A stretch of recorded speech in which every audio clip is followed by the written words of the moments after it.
അപ്പോൾ ശരി, പാർട്ട് 2ലേക്ക് കടന്നാലോ. ഞങ്ങൾ കൊലായിലെല്ലാവരും കൂടിയിരുന്നത് ഞങ്ങളുടെ സ്ഥിരം പരിപാടികൾക്കാണ്. കുട്ടികളൊക്കെ ഡാൻസും പാട്ടും അത് കുറച്ച് തന്നെ കാണാൻ വേണ്ടിയിട്ട് കേട്ടോ. ഇവിടെ കുഞ്ഞു പ്രേക്ഷകരൊക്കെ കൈകൊട്ടുന്നുണ്ട്. കുറച്ച് കഴിഞ്ഞപ്പോൾ അമ്മായിൻ്റെ രണ്ടാമത്തെ മോന് വന്ന് ഓരും കൂടിയേ വരാനുള്ളതിനുള്ളൂ കേട്ടോ. അപ്പം ഡാൻസൊക്കെ കഴിഞ്ഞ് കഴിഞ്ഞിട്ട് പിന്നെ ഞങ്ങളുടെ സ്ഥിരം പരിപാടി മൂന്നും ഗ്രൂപ്പിൻ്റെ കസരകളി.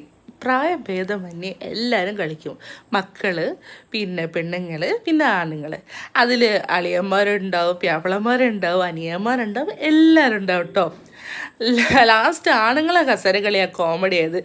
ലാസ്റ്റ് ആയത് 2 എളാപ്പന്മാരും പിന്നെ എൻ്റെ പ്യാപ്പിളേനും. കളിച്ച് ക്ഷീണിച്ചൊക്കെ കഴിഞ്ഞ് ചിരിച്ച് വർത്തനൊക്കെ പറഞ്ഞു കഴിഞ്ഞപ്പോൾ ഫുഡ് കേട്ടോ. ബിരിയാണി ഇഷ്ടമില്ലാത്തവർക്ക് ചപ്പാത്തിയും കറിയും ഉപ്പേരിയും മീൻ കറിയും ഒക്കെ ഉണ്ടായിരുന്നേ. അതൊക്കെ കഴിച്ച് കുറേയൊക്കെ സംസാരിച്ച് ചിരിച്ച് കളിച്ചൊക്കെ കഴിഞ്ഞപ്പോൾ വൈകുന്നേരമായല്ലോ.